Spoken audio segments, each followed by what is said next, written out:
Assalamualaikum, halo, dengan senang mengerti ekonomi, hari ke-23, Road to UTBK SBMPTN, satu hari satu soal dibahas detail.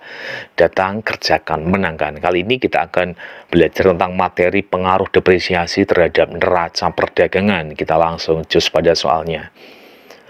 Bila nilai tukar mulanya 1 US dollarnya adalah Rp10.000, kemudian meningkat menjadi 1 US dollarnya adalah Rp12.200. Neraca perdagangan Indonesia akan menjadi surplus, sebab depresiasi nilai rupiah terhadap US dollar akan berdampak pada ekspor Indonesia meningkat dan impornya turun. Oke, ini adalah model soal dengan pernyataan dan alasan ya. Seperti disampaikan atas itu, ketentuannya akan menjawab A, B, C, D, atau E, ada ketentuannya ya. Nah, sekarang mari kita lihat untuk yang pernyataan pertama dulu. Dikatakan di sini ada perubahan nilai tukar rupiah terhadap dolar ya. Ini nanti berefek kepada neraca perdagangan Indonesia akan menjadi surplus. Nah, neraca perdagangan itu apa sih? Jadi, neraca perdagangan ini adalah membandingkan antara jumlah ekspor dengan impor ya. Jadi, kalau neraca perdagangan dikatakan surplus, itu kalau ekspornya lebih besar dibanding impor. Ya, sedangkan kalau neraca perdagangan defisit, itu kebalikannya, berarti apa? Ekspornya lebih kecil dibanding impor atau impornya yang lebih besar dibanding ekspor. Ini adalah kondisi neraca perdagangan. Nah, kemudian dihubungkan dengan perubahan nilai tukar ini. Nah, di situ dalam soal yang dikatakan pertama kali 1 US dollarnya adalah Rp10.000. Kemudian berubah menjadi 1 US dollarnya adalah Rp12.200. Kondisi ini bisa dinamakan depresiasi ataupun devaluasi ya. Kalau depresiasi ini karena mekanisme pasar. Jadi ini adalah permintaan dan penawaran ya, tarik-menarik antar permintaan rupiah dengan dolar. Ini bisa dikatakan bahwa ketika terjadi depresiasi, ini adalah permintaan terhadap dolar itu meningkat. Ya, permintaan terhadap rupiah menurun. Jadi orang lebih senang memegang dolar dibanding rupiah. Itu kalau depresiasi. Sedangkan kalau devaluasi ini adalah kebijakan pemerintah ya.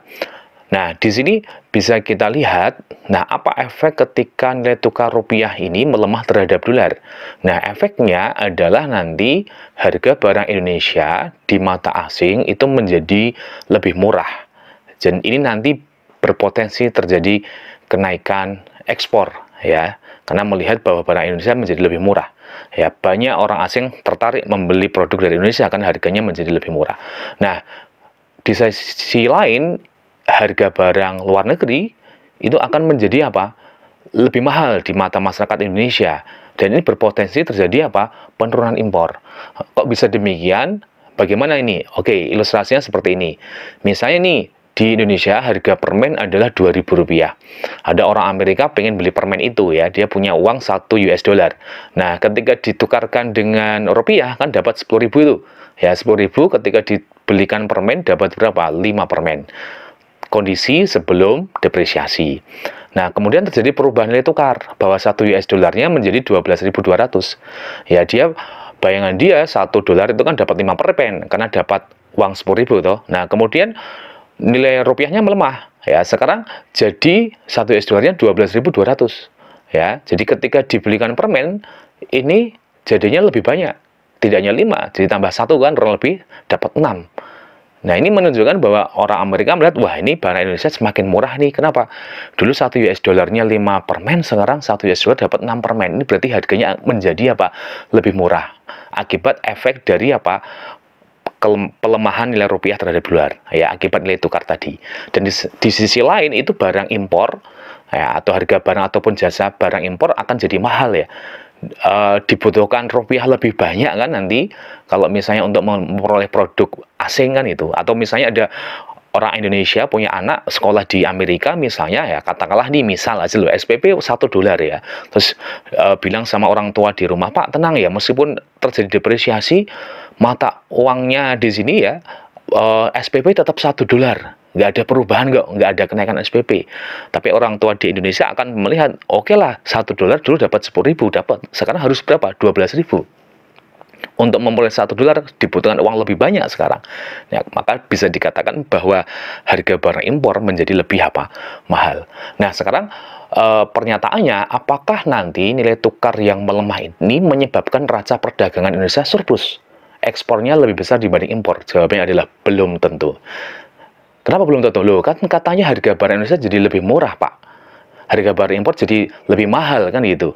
Ini kan bisa dikatakan baru potensi. Kalau terjadi penurunan nilai tukar rupiah terhadap dolar, dan itu kemudian direalisasikan ekspornya meningkat, impornya menurun, iya. Tapi kan belum tentu ketika nilai tukar rupiahnya melemah, ya kalau ekspornya naik. Ya, nilai tukar rupiah lemah nih, barang-barang Indonesia jadi murah nih, tapi tidak tertarik sama produk Indonesia, ekspornya sama aja.